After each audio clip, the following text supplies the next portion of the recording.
రెండో శ్లోకంలో అంటే ప్రతిషేధం అంటే ఏమైందనమాట, పూర్తిగా వారు చెప్పినటువంటి విరుద్ధమైనటువంటి మతాలన్నిటినీ ఉపసంహారం చేసి అలాత శాంతి దృష్టాంతం చేత చెప్పిన ప్రకరణం కనుక అలాత శాంతి ప్రకరణం అని పేరు పెట్టారు. అలాతములు అంటే కొరకంచులు లాంటివి. ఆ మంట మండుతూ ఉంటే మంట ఆర్పేస్తే ఉత్తి కట్టే మిగులుతుంది, ఇంకేమి మంటలు ఏమి ఉండవు. దానివల్ల వచ్చేటువంటి కాలుతుంది అనే ప్రమాదము భయము ఎలాంటివి ఏమి ఉండవు. అంటే దానిలో మంట ఆర్పేస్తే అది ఎలా అయితే శాంతించిపోయిన ఇంధనం లాగే ఉంటుందో అలాగే ఇతర ప్రతివాదుల యొక్క పూర్వపక్షాలన్నీ వెలుగుతూ ఉంటే వాటిని అన్నిటి మీద నీళ్లు చల్లి ఆపేస్తే ఇంక ప్రతిపక్షాలన్నీ ఇంక మా నోరు మూసుకు కూర్చుంటే మన అద్వైత సిద్ధాంతమే మిగులుతుంది అనేటువంటి ఉద్దేశంతో అలాతము దృష్టాంతంగా పెట్టుకున్న ప్రకరణం కనుక అలాత శాంతి అనే ప్రకరణం అని పేరు పెట్టారు. అంటే ఆకాశ కల్పేనా అని ఎందుకన్నారు అంటే జ్ఞానము ఆకాశము వంటిది అన్నారు. ఆకాశం వంటిది రైతే ఆకాశం జడం, స్వప్రకాశమైన జ్ఞానం చేతనం. అంచేత ఆ తేడా ఉంది కనుక జడాధిక్యాత్ ఆకాశ కల్పేనా అన్నారు. ఆకాశం కాదు ఇది, ఆకాశ కల్పము. ఆకాశం జడము, స్వప్రకాశమైన జ్ఞానము అనేటువంటి తేడా కోసం ఆకాశ కల్పేనా అన్నారు. దేహేంద్రియ లక్షణములైనటువంటివి అన్నీ కూడా సుఖం హేతువుగా ఉంటుంది కాబట్టి సుఖం వస్తుంది అనేది తర్వాత శ్లోకంలో రాజగుహ్య యోగంలో చెప్పిన గీతల్లో చెప్పినటువంటి అర్థాలనే ఇక్కడ చెబుతున్నారు ఆయన.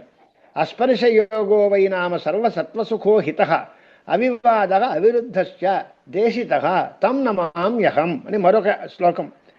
ఇది ఈ నమస్కారం ఏమిటి అని అంటే ఎవరు మనకి ఈ ఉపదేశం చేశారో ఆచార్యుడు, దేశిత అంటే ఉపదేశింపబడినది ఏది, అవిరుద్ధము అవివాదము అయినటువంటి అస్పర్శ యోగము అనేటువంటి గొప్ప హితకరమైనటువంటి నిశ్చయం సిద్ధాంతం ఎవరు మాకు చెప్పారో, ఎవరి చేత చెప్పబడిందో అటువంటి ఆయనకి తమ్ నమామ్యహం, ఆయన్ని నమస్కారం చేస్తున్నాను అంటే ఆచార్యుల్ని నమస్కారం చేస్తున్నాను అని అర్థం.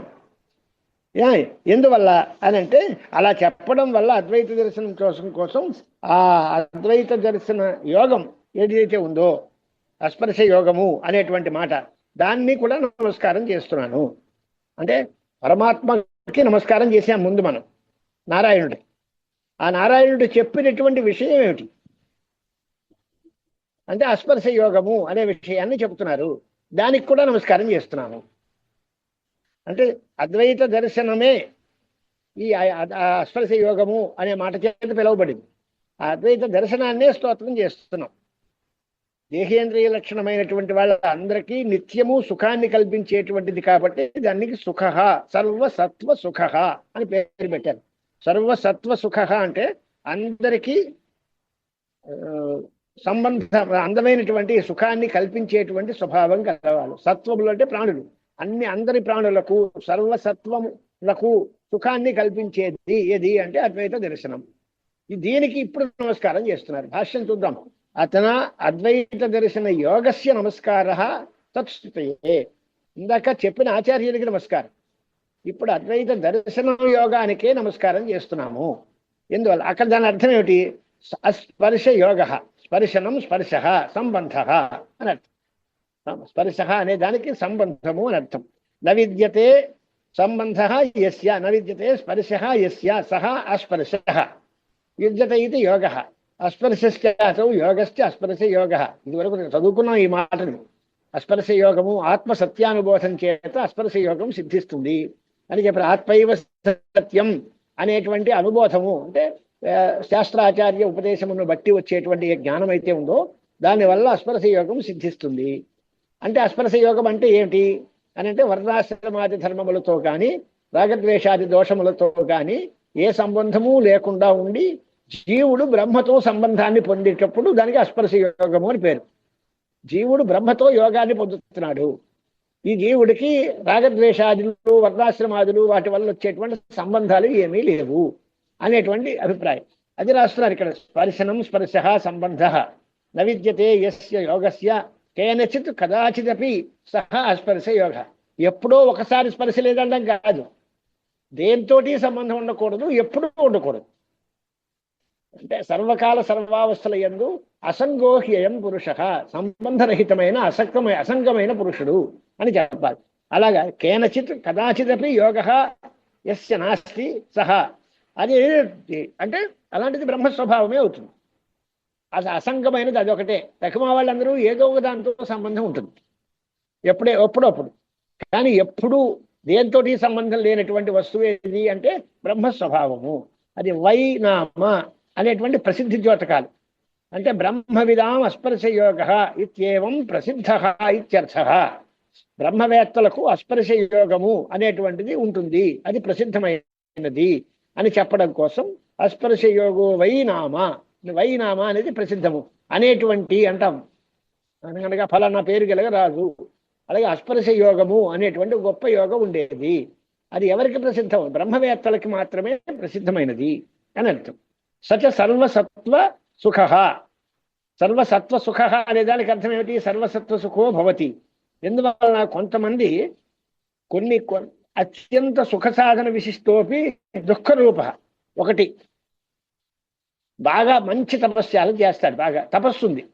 తపస్సు అనేది ఏమిటి? అత్యంతము సుఖ సాధనం. అది అన్ని రకాలైనటువంటి మంచి ఫలితాలని ఇవ్వగలిగిన తపస్సు అనేటువంటి గొప్ప సాధనం. తపోహి దురతిక్రమ తపసా సర్వం సాధ్యతే, ఇన్ని మాటలు ఉన్నాయి. అన్ని సుఖాలని సాధించి పెట్టేటువంటి గొప్ప గుణం ఏది అంటే తపస్సు. కానీ అది దుఃఖరూపం, సుఖరూపం కాదు. తపస్సు చేయడం చాలా కష్టం, అది రాస్తున్నారు. కచ్చిత్ అత్యంత సుఖ సాధన విశిష్టోపి దుఃఖరూప యథా తప. తపస్సు అనేది గొప్ప సాధనమే, అన్నిటినీ సాధించి పెడుతుంది. కానీ చేయడం మాత్రం చాలా దుఃఖం, చాలా కష్టం. తపస్సు చేయడం అనేది అంత తేలికైన పని కాదు. కానీ ఇప్పుడేంటి? ఇది ఈ అస్పర్శ యోగం. అయంతు న తథా కింతర్హి సర్వసత్వానాం సుఖ తథా ఇహ భవతి. అలాగే కొంతమంది సుఖంగా ఉంటారు. తథేహ ఇహ భవతి కశ్చిత్ విషయోపభోగ సుఖీ. అంటే సుఖం అవుతుంది విషయాల్ని ఆస్వాదిస్తే. చంద్ర వనితాలామాదులు విషయాలు అవి సుఖంగానే ఉంటాయి, కానీ హితం కాదు. సుఖం వేరు, హితం వేరు. సుఖం అంటే శరీరేంద్రియాదులకు తృప్తి కలిగించేటువంటిది మాత్రమే. పర్యాయన చివరికి దుఃఖజనకం అవుతుంది, కానీ అది సుఖంగా ఉన్నా అది హితం కాదు. విషయోపభోగము సుఖమే అవుతుంది కానీ హితం కాదు. ఇది సుఖ హితశ్చ. ఇది అత్యంత సర్వసత్వ సుఖము అవుతుంది, హితము అవుతుంది స్పర్శ యోగం. అంటే దీనికి దానికి తేడా అది. అంటే తపస్సు మొదలైనటువంటి అత్యంత గొప్ప సాధనాల కంటే కూడా వేరు. అది దుఃఖరూపం కనుక అది దుఃఖరూపం కాదు. పోనీ సుఖరూపంగా ఉండేటువంటి విషయ స్పర్శాదులు తీసుకుంటామా అంటే అది హితం కాదు. ఈ అస్పర్శ యోగము సుఖము అవుతోంది, హితము అవుతోంది. అంటే వాటన్నిటికంటే వేరైనది అని అర్థం. అయంతున తథా కింతర్హి సర్వసత్వానాం సుఖ తథా ఇహ భవతి కశ్చిత్ విషయోపభోగ సుఖ న హిత.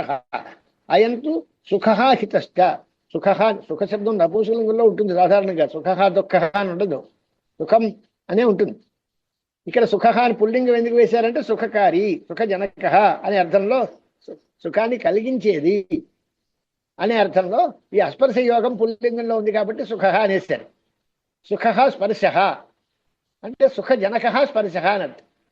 అలాగే సుఖ యోగ, ఈ అస్పర్శ యోగ అనే పుల్లింగంలో ఉంది కనుక సుఖ దుఃఖ హిత అనే మాటలు వాడేశారు. వస్తుత సుఖం అని సుఖ శబ్దం నపుంసకంలో చెప్పాలి ఎక్కడైనా. అలా కాకుండా పుల్లింగంలో ఉండడానికి కారణం అది. అయంతు సుఖోహితశ్చ నిత్యం అప్రచలిత స్వభావత్వ. దీనికి ఎందువల్ల అంటే దానిలో ఎప్పటికీ మార్పు ఉండదు, ఎప్పుడు చూసినా ఒకలాగే ఉంటుంది. ఎటువంటి వికారములు మార్పులు లేకుండా ఉండేటువంటి ఆ నిర్వికారమైనటువంటి స్వభావం గలది కనుక సుఖము హితము కూడా అవుతుంది. కించ అవివాద, ఇంకో మాట ఉంది మూలంలో, సర్వసత్వ సుఖీ హిత అవివాద అని. అవివాద అనే దానికి అర్థం ఏంటి? వివాదము అంటే విరుద్ధ వచనం. వాడో మాట దానికి విరుద్ధంగా ఇంకో మాట, వీడు ఇంకో మాట చెబితే ఒకళ్ళ మాట ఒకళ్ళకి పొసక్కపోతే దానికి విరుద్ధము అంటారు, దాన్ని వివాదము అంటారు. అంటే ఏమిటి? పక్ష ప్రతిపక్ష పరిగ్రహేణ యస్మిన్ నవిద్యతే సహ అవివాద. ఏదైనా ఒక డిబేట్ వచ్చినప్పుడు ఒకడు ఏదో కారణాలు చెప్పి ఉంది అంటాడు, మరొకడు దానికి లేదని చెప్పడానికి మరో కారణాలు చెప్తారు. ఒకడు పక్షము, రెండోది ప్రతిపక్షము. అంటే పూర్వపక్షం సిద్ధాంతం అనుకుందాం. అలాగా పక్ష ప్రతిపక్షాలు తీసుకుని దాని ప్రతిపక్షాన్ని పరిగ్రహించి తన పక్షాన్ని తాను నిరూపించుకోవడం అనేది వివాదాల్లో కనిపిస్తూ ఉంటుంది. అంటే ఇద్దరికి మతభేదం ఉండి ఇద్దరూ వారి వారి మతాలను అనుకుంటే ఎదురువాడు చెప్పిన మతాన్ని కాదని తన మతాన్ని నిరూపించుకోవడానికి ప్రయత్నం చేస్తూ ఉంటారు. అది వివాదాల దగ్గర ఉంటుంది. ఇక్కడ అలాంటిది ఏం లేదు. అవివాద ఇక్కడ దీనిలో పక్షము ప్రతిపక్షము ప్రతిపక్ష పరిగ్రహ నిషేధము ఏమీ లేవు. వివాదాలకి అవకాశమే లేనిది అవివాద.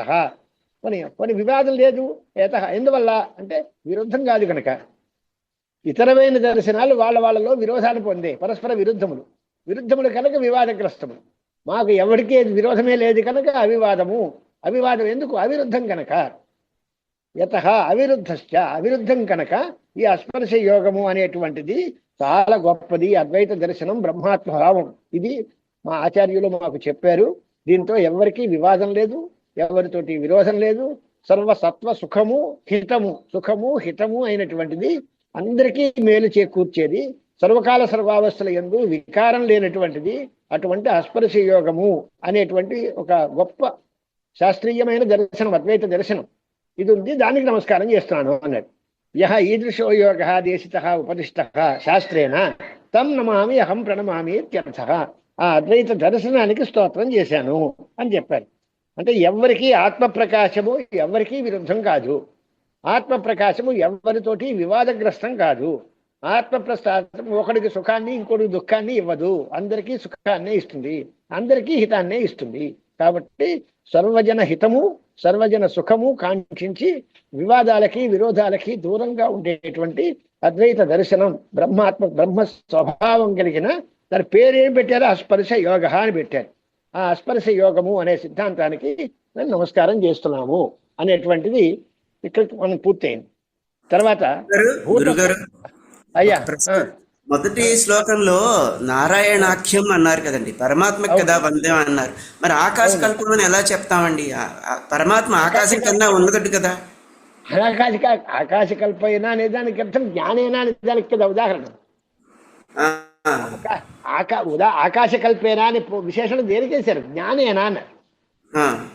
జ్ఞానం ఆకాశం లాంటిది, జ్ఞానము ఆకాశం లాంటిది అని చెప్పారు. అంటే పరమాత్మ జ్ఞానం అనంతం కదా అని, సత్యం జ్ఞానం అనంత, ఆ విధంగా పరమాత్మ జ్ఞానం అనంతం అని అనుకుంటాం కదా. ఆకాశం కన్నా అధికం. ఆకాశము అనే మాటకి అర్థం ఏంటి అంటే 100 కేజీలు బరువు ఉన్నది పక్కన, ఇంతే కాదు, అపరిమితము అనే అర్థమే ఆకాశానికి అర్థం. మీరు ఏది చిన్నది అనుకుంటున్నారో అది ఆకాశం కాదు మా దృష్టిలో. ఆకాశము అంటే సర్వవ్యాపకము, విభువు, అంతటా నిండి ఉన్నది. ఇది పరమాత్మ ఎలా ఉంటాడో అలాగే ఉంటుంది.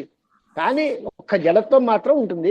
అంచేత ఆకాశ కల్పేనా అంటే పరమాత్మ ఎక్కువ చోట్ల ఉంటాడు, ఆకాశం చిన్న చోట్ల ఉంటుంది అంటే అది ఆకాశమే కాదు మాకు. ఆకాశము అంటే అంతటా నిండి ఉన్నది అని అర్థం. ఇంక చిన్నది అది ఏదైనా ఉంటే అది ఘటాకాశం మఠాకాశం అని ఉపాధితో కూడినటువంటి చిన్న చిన్న ఆకాశాలు, అవి కాదు. నిరుపాధికమైన ఆకాశము, ఉపాధులు లేనటువంటి ఆకాశము, అది బ్రహ్మ లాంటిదే. బ్రహ్మ కూడా మీరు మనీ చెప్పి ఆ బ్రహ్మ కూడా ఈ శరీరంలో ఉన్న బ్రహ్మ చిన్నదే కదండి అనొచ్చు. ఉపాధితో కూడిన బ్రహ్మ చిన్నవాడే అవుతాడు, ఉపాధులతో కూడిన ఆకాశము చిన్నదే అవుతుంది. కానీ ఉపాధులు తొలగించినప్పుడు నిరుపాధికమైన ఆకాశము, నిరుపాధికమైన బ్రహ్మతత్వము రెండు వ్యాపకములు, అంతటా నిండి ఉన్నవి. ఎప్పుడు లేదనే మాటే లేదు అని. ఆకాశకల్పమైన జ్ఞానముతో సంబోధింపబడిన పరమాత్మ, ఆ జ్ఞానము చేత ప్రకాశింపబడిన పరమాత్మ. వేరా అంటే వేరు కాదు, జ్ఞేయం పరమాత్మ, జ్ఞానం వేరు. జ్ఞానము జ్ఞేయము ఒకటే, వేరు కాదు. ఆ జ్ఞానమే ఈ పరమాత్మ, పరమాత్మే జ్ఞానము. పరమాత్మ స్వరూపమైన జ్ఞానానికి, ఆ జ్ఞానస్వరూపుడైన పరమాత్మకు నమస్కారము. ఆ పరమాత్మ చేత ఉపదేశింపబడిన అద్వైత సిద్ధాంతానికి నమస్కారము అని 2వ కారికలో చెప్పుకున్నాం. అస్పర్శ యోగో వైనామ సర్వసత్వసుఖ హిత అవివాద అవిరుద్ధశ్చ దేశిత తం నమామ్యహం. భూతస్య జాతిమిచ్చంతి వాదినః కేచిదేవ హి అభూతస్య అపరే ధీరాః వివదంతః పరస్పరం భూతం న జాయతే కించిద్ అభూతం నైవ జాయతే వివదంతో ద్వయాహ్యేవం అజాతిం ఖ్యాపయంతి తే. ఇప్పుడు మేము అజాతివాదం చెప్తున్నాం.